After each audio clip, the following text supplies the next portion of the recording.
Donc Philippe Tomblaine, je suis d'abord enseignant, professeur documentaliste en lycée à Angoulême et je suis aussi vice-président de l'association du Festival BD d'Angoulême, puis scénariste BD. J'ai fait aussi une quarantaine d'ouvrages, alors des ouvrages documentaires, historiques, puis beaucoup d'ouvrages sur la bande dessinée. Et je suis aussi chroniqueur sur le site bdzoom.com chaque semaine, chaque mardi, où je fais un dossier pour présenter des albums sous un angle un peu développé, documentaire aussi, voilà, et pour parler des couvertures d'albums. Je suis Emmanuel Cerisier et je suis dessinateur depuis presque 30 ans. Donc.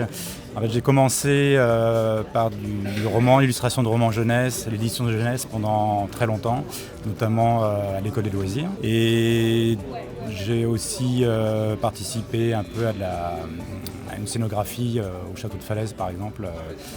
J'ai beaucoup travaillé sur Guillaume le Conquérant. Et je suis aussi dans une agence d'illustrateurs en Angleterre. Et depuis une dizaine d'années, je fais de plus en plus de projets BD. Enfin, je travaille beaucoup à la commande en fait pour la presse jeunesse et maintenant pour des éditeurs BD. Ça a commencé par des collectifs et maintenant des albums complets, quoi. Alors, Oradour-sur-Glane, 10 juin 44, est un docu-BD édité aux éditions Petit à Petit, dirigé par Olivier Petit. Donc c'est moi qui ai proposé initialement à Olivier de faire un album documenté et historique BD sur Oradour-sur-Glane parce que ça n'avait jamais été fait jusque-là. Et je voyais l'anniversaire des 80 ans s'approcher l'année dernière, pour juin 2024. Moi qui avais fait avant un ouvrage de synthèse pour savoir un peu, pour expliquer tout ce qui existait sur la Seconde Guerre mondiale dans la BD. Donc au tournant des 80 ans, je me suis dit, on se lance, je me lance.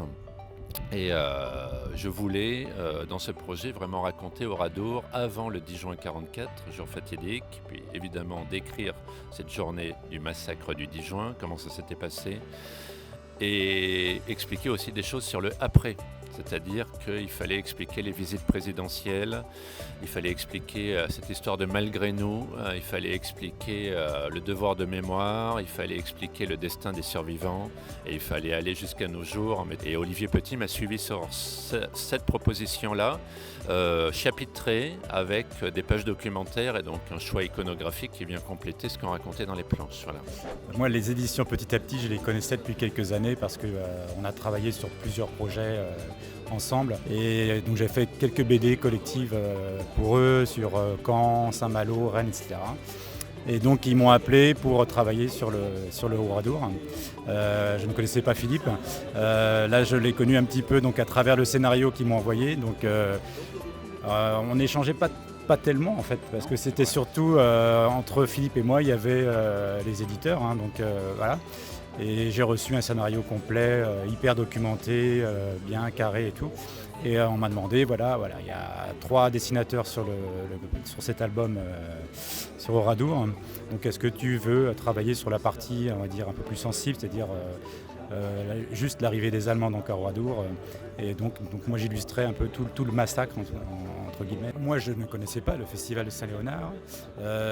J'ai été invité donc par Gilles, mais sachant qu'il y avait donc Philippe venait aussi pour Oradour. Donc voilà, c'était une très bonne raison de venir à Saint-Léonard.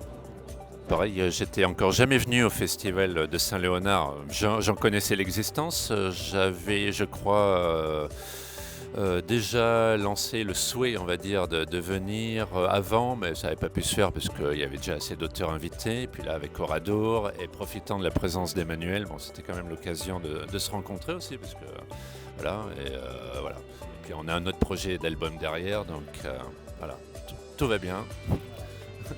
À suivre.